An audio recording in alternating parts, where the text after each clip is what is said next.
दोस्तों आज की इस वीडियो में हम बात करेंगे स्टेयरकेस से रिलेटेड एक बहुत ही इंपॉर्टेंट क्वेश्चन के बारे में जो आजकल बहुत ही ज़्यादा पूछा जा रहा है कि minimum space required for staircase, कि स्टेयरकेस को डिज़ाइन करने के लिए कम से कम एरिया कितना चाहिए होता है। तो फ्रेंड्स आज की वीडियो बहुत ही ज़्यादा इंपॉर्टेंट होने वाली है, वीडियो को लास्ट तक देखिएगा क्योंकि इस क्वेश्चन का फुल डिस्क्रिप्शन, फुल सॉल्यूशन मैं आपको इस वीडियो में बताऊँगा। ठीक है फ्रेंड्स, तो फ्रेंड्स वीडियो को स्टार्ट करने से पहले बताना चाहूँगा कि अगर आप स्टेयरकेस के बारे में ब्रीफली जानना चाहते हैं एक एक क्वेश्चन के बारे में, जैसे कि स्टेयरकेस क्या होती है, टाइप्स ऑफ स्टेयर्स क्या होते हैं, फ्लाइट, लैंडिंग, ट्रेड, राइजर क्या होता है, और स्टेयरकेस के जो स्टैंडर्ड साइजेस होते हैं फीट, इंचेस, मीटर और एमएम में वो क्या होते हैं, और स्टेयरकेस में नंबरिंग कैसे प्रोवाइड की जाती है, यू शेप स्टेयर क्या होती है, किस तरह से यू शेप स्टेयर को डिज़ाइन किया जाता है, एल शेप स्टेयर क्या होती है, और स्टेयर को डिज़ाइन करते वक्त आप किस तरह से अपना स्पेस सेव कर सकते हैं, मल्टीपल टाइप्स ऑफ स्टेयर आप कैसे डिज़ाइन कर सकते हैं। ठीक है, और जैसे कि स्टेयरकेस में हिडन लाइंस कैसे आप प्रोवाइड कर सकते हैं, अप एंड डाउन डायरेक्शन किस साइड से प्रोवाइड की जाती है। ठीक है,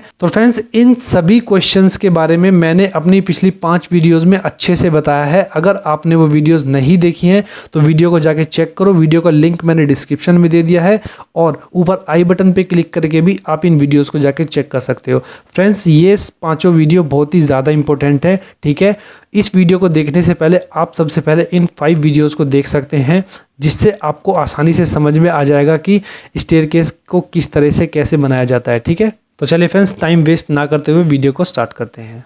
तो देखिए फ्रेंड्स, जब आप अपनी स्टेयरकेस को डिज़ाइन कर रहे होते हो तो सबसे पहले आप क्वेश्चन आपके माइंड में यही आता है कि आपको कितना एरिया चाहिए अपनी स्टेयरकेस को बनाने के लिए। ठीक है, तो फ्रेंड्स जो मिनिमम एरिया आपको चाहिए होता है स्टेयरकेस को डिज़ाइन करने के लिए वो बेसिकली कुछ कंडीशंस पे डिपेंड करता है। ठीक है, आप उन कंडीशंस को फॉलो करते हुए ही अपनी स्टेयरकेस को इजीली डिज़ाइन कर सकते हो। जैसे कि फर्स्ट कंसेप्ट है कि आपका जो स्टेयरकेस है वो डिपेंड करता है कि आपका स्टेयरकेस का टाइप क्या है। ठीक है, तो फ्रेंड्स सपोज कीजिए कि जब आप यू शेप स्टेयरकेस को डिज़ाइन कर रहे हो तो उसके लिए कुछ अलग एरिया की रिक्वायरमेंट होगी। ठीक है, और अगर आप एल शेप स्टेयर को डिज़ाइन कर रहे हो तो उसके लिए कुछ अलग एरिया की रिक्वायरमेंट होगी। तो देखिए फ्रेंड्स, अगर यहाँ पे बात करें बाइफरकेटेड स्टेयरकेस के बारे में जो बेसिकली मॉल्स में या बड़े बड़े प्लाजाज में इनमें डिज़ाइन की जाती है तो उसके लिए बहुत ही ज़्यादा स्पेस की हमें रिक्वायरमेंट होती है। तो फ्रेंड्स कहने का मतलब ये है कि स्टेयरकेस को डिज़ाइन करने के लिए कोई मिनिमम एरिया की रिक्वायरमेंट नहीं होती है,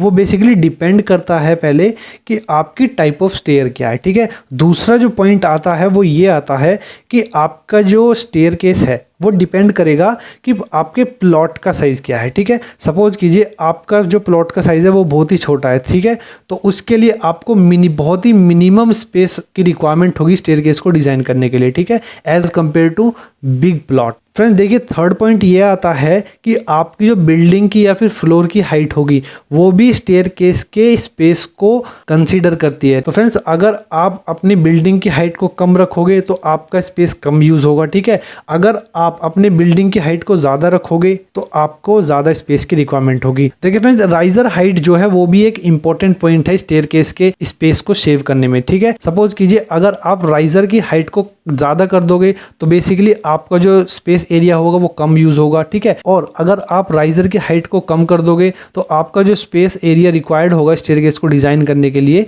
वो बहुत ही ज्यादा लगेगा। ठीक है, और फिफ्थ पॉइंट ये आता है कि जो आपकी फ्लाइट विड्थ होती है वो भी स्टेयरकेस के स्पेस को सेव करने में आपकी हेल्प करती है। ठीक है, तो देखिए फ्रेंड्स अभी मैं आपको एक प्रॉब्लम बताता हूँ कि कुछ स्टूडेंट्स क्या काम करते हैं जब वो स्टेयरकेस को डिजाइन कर रहे होते हैं तो वो रेंडमली कुछ भी वैल्यूज़ पे अपनी स्टेयरकेस को डिज़ाइन करने लग जाते हैं। सपोज कीजिए कि किसी ने बिल्डिंग की हाइट को 10 फीट ले लिया, राइजर की हाइट को 8 इंची ले लिया। ठीक है, और फ्लाइट विड्थ को 4 फीट ले लिया या फिर 3 फीट ले लिया। इस तरह से स्टूडेंट्स कुछ रेंडमली वैल्यूज़ पे अपनी स्टेयरकेस को डिज़ाइन करने लग जाते हैं। तो ये तरीका गलत है स्टेयरकेस को डिज़ाइन करने का। सबसे पहला स्टेप आपको ये आता है कि आपको डेटा कलेक्ट करना है। डेटा मतलब कि आप अपने फ्लोर की हाइट कितनी ले रहे हैं या बिल्डिंग की हाइट कितनी ले रहे हैं, और राइजर की जो हाइट है वो कितनी है, स्लैब की थिकनेस क्या है, और जो आपकी फ्लाइट विड्थ है या फिर लैंडिंग विड्थ है वो कितनी होगी, ट्रेड का साइज क्या होगा। इस तरह का कुछ डेटा आपको कलेक्ट करना होगा स्टेयरकेस को डिज़ाइन करने से पहले। ठीक है फ्रेंड्स, तो चलिए फ्रेंड्स अभी मैं आपको बताता हूँ कि डेटा आपको किस तरह से कलेक्ट करना है। ठीक है,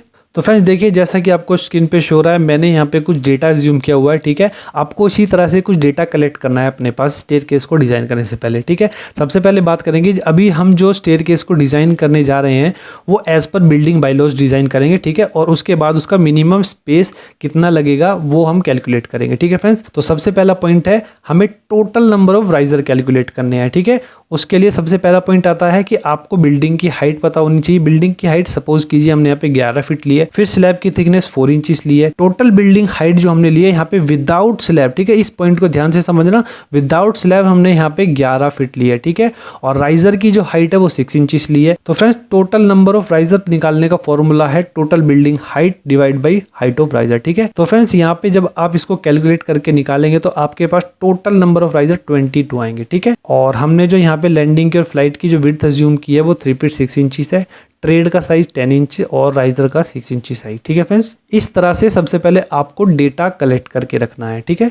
तो देखिए फ्रेंड, जैसे कि हमारे पास एक कंप्लीट डेटा आ चुका है कि landing width, flight width, tread size, total number of riser और स्पेसिंग बिटवीन 2 फ्लाइट्स कितनी होनी चाहिए, सेक्शन विंडो की साइज क्या होना चाहिए, और एक फ्लाइट में आपके पास एटलीस्ट 12 स्टेप होने चाहिए। इस तरह का टोटल डेटा हमने यहाँ पे कैलकुलेट कर लिया है, ठीक है। तो फ्रेंड्स टोटल डेटा कैलकुलेट करने का फायदा ये है, अब आप अपनी स्टेयरकेस को आसानी से डिजाइन कर सकते हो।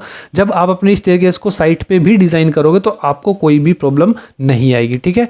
तो फ्रेंड्स यहाँ पे जैसे कि आपको स्टेयरकेस का प्लान शो हो रहा है, ठीक है, ये बेसिकली यू शेप की स्टेयर है, इसको मैंने यहाँ पे डिजाइन किया है। टोटल नंबर ऑफ राइजर हमारे पास 22 थे, तो यहाँ पे देखिए 22 राइजर हैं, ठीक है। आपकी जो फ्लाइट की विड्थ है वो 3 फीट 6 इंचेस है और लैंडिंग की विड्थ आपकी 3 फीट 6 इंचेस है, ठीक है फ्रेंड्स। और जो दो फ्लाइट के बीच में जो आपकी स्पेसिंग है वो 6 इंचेस होनी चाहिए, तो देखिए ये 6 इंचेस है यहाँ पे, ठीक है। और टोटल नंबर ऑफ राइजर हमने जो कैलकुलेट किए थे वो 22 थे, तो देखिए फ्रेंड्स यहाँ पे आप काउंट करेंगे तो 22 आपके स्टेप्स आ गए, ठीक है। और एज पर बिल्डिंग बायलॉज अगर हम बात करें कि एक फ्लाइट में आपके पास एटलीस्ट 12 स्टेप्स तो होने ही चाहिए, ठीक है। तो हमारे पास यहाँ पे 12 स्टेप्स हैं, ठीक है फ्रेंड्स, अगर यहाँ पे आप काउंट कर सकते हो। तो देखिए फ्रेंड्स, स्टेयरकेस पे चढ़ने से पहले आपको यहाँ पे गैप छोड़ना है एटलीस्ट जो आपकी फ्लाइट की या फिर लैंडिंग की विड्थ होगी, ठीक है, उसके बराबर तो आपको रखना ही है, उससे कम आप नहीं रख सकते, ठीक है। देखिए फ्रेंड्स, अभी बताता हूँ कि आपको यहाँ पे स्पेस छोड़ना क्यों है, क्योंकि जब आप अपनी स्टेयरकेस पे यहाँ से चढ़ोगे तो आपको चढ़ने में कोई भी प्रॉब्लम ना हो, आपके पास एक अच्छा स्पेस होना चाहिए, ठीक है। आप अगर कुछ भी सामान लेकर ऊपर चढ़ रहे हो तो आप आसानी से ऊपर चढ़ सकते हो, ठीक है। तो चलिए फ्रेंड्स, अभी कैलकुलेट करते हैं कि आपको स्टेयरकेस डिजाइन करते वक्त मिनिमम एरिया कितना लगता है, ठीक है। तो देखिए फ्रेंड्स, स्टेयरकेस को डिज़ाइन करते वक्त आपके पास जो मिनिमम एरिया होना चाहिए रेजिडेंशियल बिल्डिंग के लिए वो भी एज पर बिल्डिंग बायलॉज, ठीक है, एज पर बिल्डिंग बायलॉज के अकॉर्डिंग आपके पास रेजिडेंशियल बिल्डिंग के लिए मिनिमम स्पेस होना चाहिए 7 फीट 6 इंचेस अंदर की वॉल से अंदर की वॉल तक, यानी कि यहाँ से यहाँ तक आपके पास 7 फीट 6 इंचेस होना चाहिए। क्यों? क्योंकि आपके 42 इंचेस यानी कि 3 फीट 6 इंचेस की वन फ्लाइट होगी, फिर 3 फीट 6 इंचेस की दूसरी फ्लाइट होगी, और 6 इंचेस जो होगा आपके पास स्पेसिंग होगा 2 फ्लाइट्स के बीच में, ठीक है, रेलिंग वगैरह प्रोवाइड करने के लिए, ठीक है फ्रेंड्स। तो देखिए फ्रेंड्स, आपका जो ब्रेथ का साइज होगा वो 16 फीट 2 इंचेस होगा, ठीक है, और वो सिर्फ अंदर से अंदर का साइज होगा, ठीक है, आउटर वॉल टू आउटर नहीं होगा। और फ्रेंड्स, इसी तरह से जब आप अपने रूम या फिर किचन, टॉयलेट, इन सब का साइज प्रोवाइड कर रहे हो तो आपको अपने माइंड में रखना है जो आप रूम का साइज प्रोवाइड करने जा रहे हो वो अंदर से अंदर ही प्रोवाइड करना है, यानी कि अंदर की वॉल जो होगी यहाँ से यहाँ तक, ठीक है फ्रेंड्स। इस तरह से आपको साइज अंदर से अंदर ही प्रोवाइड करना है, ठीक है। तो देखिए फ्रेंड्स, स्टेयरकेस को डिजाइन करने के लिए जो आपको मिनिमम स्पेस चाहिए वो आपका 121.25 स्क्वायर फीट होना चाहिए, ठीक है, क्योंकि 7 फीट 6 इंचेस इसकी लेंथ हो गई और 16 फीट 2 इंचेस इसकी ब्रेथ हो गई। इन दोनों को मल्टीप्लाई करेंगे तो आपका 121.25 स्क्वायर फीट एरिया आपके पास होना चाहिए एटलीस्ट स्टेयरकेस को डिजाइन करने के लिए एज पर बिल्डिंग बायलॉज। किसके लिए? फॉर रेजिडेंशियल बिल्डिंग, ठीक है फ्रेंड्स, ये आपको अपने माइंड में रखना है, ठीक है। और देखिए फ्रेंड्स, अगर आपको ये एरिया यार्ड में चाहिए तो उसके लिए आपको क्या काम करना होगा, 121.25 को 9 से डिवाइड करना होगा, ठीक है। 9 से क्यों करना होगा? क्योंकि एक यार्ड में बेसिकली आपके 3 फीट होते हैं, ठीक है। तो 121.25 divide by 9 equal to 13.47 square yard, ठीक है फ्रेंड्स। यार्ड में आपका जो मिनिमम स्पेस होगा वो आपका 13.47 होगा स्टेयरकेस को डिजाइन करने के लिए। ठीक है, तो देखिए फ्रेंड्स, अगर ये एरिया आपको मीटर में चाहिए तो उसके लिए आपको क्या काम करना होगा, 121.25 स्क्वायर फीट से आपको 3.28 मल्टीप्लाई 3.28 से डिवाइड करना होगा। क्यों?